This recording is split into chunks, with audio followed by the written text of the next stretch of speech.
ଜେଜେ ଆଉ ଜେଜେମା ଘରକୁ ଆସିକି କହିଲେ ତୋ ଭାଇ ନା ଟ୍ରେନରେ ଆଜି ଝିଅମାନଙ୍କୁ ଡିଷ୍ଟର୍ବ କରୁଥିଲା, ସେଥିପାଇଁ ତାଙ୍କ ହାତରୁ ପିଠା ଖାଇବାର ଆଜି ବଞ୍ଚିଛି। ମୁଁ ତାପରେ ଆହୁରି ଚମକି ପଡ଼ିଲି। ମୁଁ କହିଲି କ'ଣ ହେଇଛି କି ଜେଜେମା? ଜେଜେ କ'ଣ ହେଇଛି କି?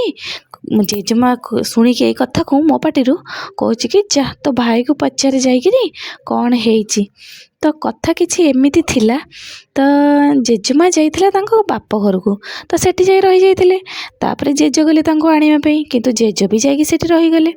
କିନ୍ତୁ ଜେଜେ ଆଉ ଜେଜେମା ଯେମିତି ନ ଆସିଲେ ନା, ମୋ ବାବା କ'ଣ କହିଲେ କି ଯା ଭାଇକୁ କହିଲେ ତୁ ଜେଜେ ଆଉ ଜେଜେମାଙ୍କୁ ନେଇକି ଆସିବୁ। ତ ସିଏ ଜେଜେ ଆଉ ଜେଜେମାକୁ ନେଇକି ଆସିଲା ବେଳେ ତ ସେମାନେ ଟ୍ରେନରେ ଆସିଲେ। ଟ୍ରେନରେ ଆସିଲା ବେଳେ ମୋ ଜେଜେ ଆଉ ଜେଜେମାଙ୍କ ଆଗରେ ଗୋଟେ ସୁନ୍ଦର ଝିଅଟେ ବସିଥିଲା। ତ ଭାଇ ତାକୁ ଚାହିଁଲା। ଭାଇ ତାକୁ ଚାହିଁକି ରହିଲା। ତ ସିଏ ଫାଷ୍ଟ ହସିଲା ଭାଇକୁ ଦେଖି। ତ ମୋ ଭାଇ କ'ଣ କଲା, ତାକୁ ଦେଖି ହସିଲା। ତ ସିଏ ପୁଣି ପଚାରିଲା, କହିଲା ମୋତେ ଦେଖି ହସୁଛ କ'ଣ ପାଇଁ? ମୋ ଭାଇ ତାକୁ କ'ଣ କହୁଛି ଜାଣିଛନ୍ତି? ଆପଣ ଯଦି ମୋ ମମି ହେଇଥାନ୍ତେ ମୁଁ ଠିକ୍ ଆପଣଙ୍କ ପରି